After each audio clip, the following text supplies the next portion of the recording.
Kyuubi membuka mulutnya dan menelan semua magma ke dalam perutnya.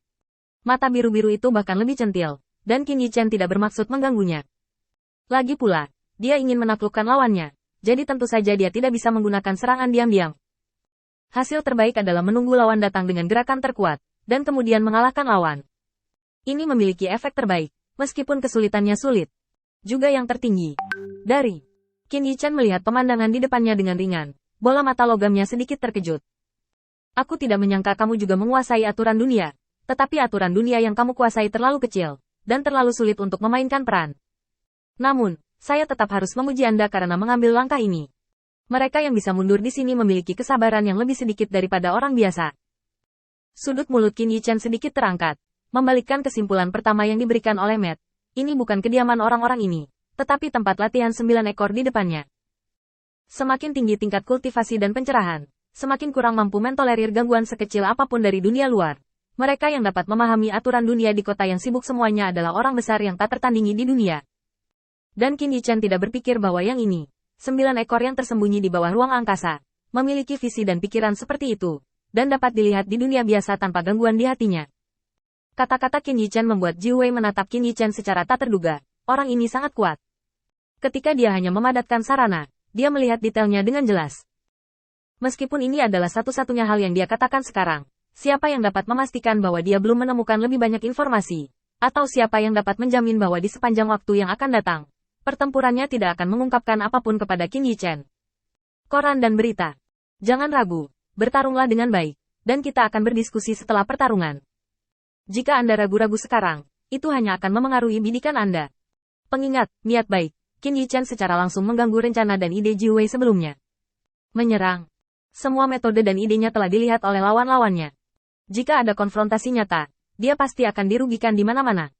Dia hanya perlu memberi lawan sedikit cacat, atau bahkan cacat besar, untuk membiarkan Qin Yichen memanfaatkan kesempatan itu.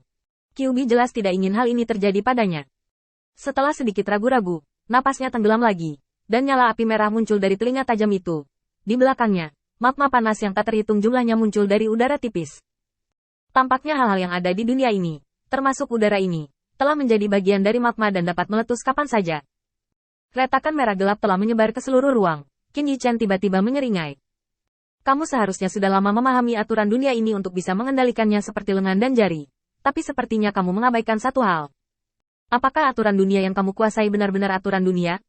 Saat Qin Yichen mengayunkan pisau panjang di tangannya, angin sepoi-sepoi bertiup melewatinya, menandai jejak sepanjang beberapa meter di depan tubuh Qin Yichen. Di sisi bekas pisau, ada nyala api panas, dan magma merah merembes keluar dari celah. Tetapi di pihak Qin Yichen, itu adalah artikel yang ringan. Kecuali hal-hal di depan Anda yang dapat dilihat sedikit, hanya ada angin hangat yang tersisa. Mereka perlahan berputar, seperti imut kecil yang tidak berbahaya. Melihat lawannya hampir mengembun, Qin Yichen menekan bilahnya sedikit, meraih gagang bilahnya, dan perlahan mengangkat bilah yang berat itu ke atas. Merusak. Sikat. Pedang itu langsung jatuh. Kerikil panas di tanah terbang setinggi puluhan meter. Makna yang mengerikan langsung meresap ke seluruh bidang. Hampir dalam sekejap, bilah Qin Yichen telah dipotong, dan Ji Wei akhirnya bergerak. Hampir pada saat bilah Qin Yichen baru saja bergerak, Ji Wei sudah bergegas keluar. Puncak bilah yang tak tertandingi dan ilusi langsung jatuh, mulai dari Qin Yichen, memotong semua gunung tajam di depannya. Raungan, bahkan setelah pedangnya jatuh, sampai semua gunung pedang di depannya telah terputus, dan celah panjang diukir pada bilah pedang yang tak terhitung jumlahnya, sampai dunia terbelah, dan retakan halus menyebar ke seluruh dunia. Potongan magma di tanah telah dipotong menjadi dua bagian, tetapi mereka masih mengalir sesuai lintasan aslinya seolah-olah mereka tidak menyadarinya.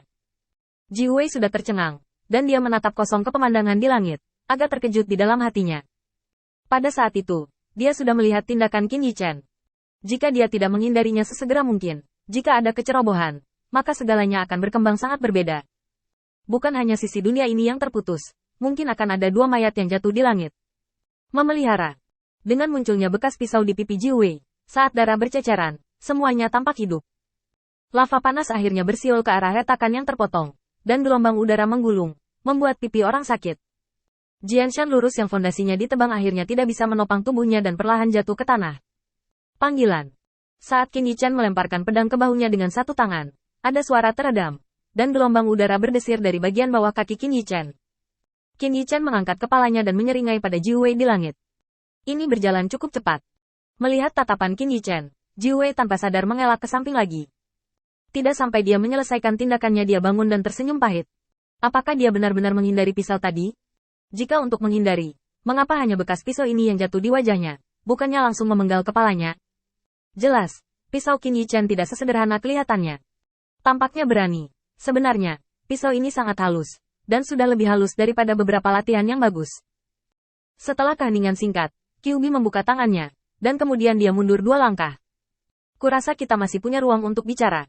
Bahkan jika kita bertengkar, tempat itu seharusnya tidak ada di sini. Ji Wei benar-benar panik di tangan Qin Yichen. Dia merasakan ancaman yang hampir fatal. Sekarang masih niat pihak lain untuk menjaga tangannya, dan demi tidak sengaja mengganggunya, seperti yang dikatakan Qin Yichen sebelumnya, tujuannya masih untuk dibicarakan. Konfrontasi hanyalah sarana, bukan kondisi yang diperlukan. Dengan premis bahwa tidak ada yang perlu dipedulikan, dan kedua belah pihak tidak memiliki banyak kebencian, tidak masuk akal untuk bertarung. Apalagi, kesenjangan kekuatan antara kedua belah pihak telah terbukti. Tepat saat Kyuubi hendak membuka mulutnya dan memperjelas sikapnya, sebuah raungan datang. Seluruh tanah bergetar.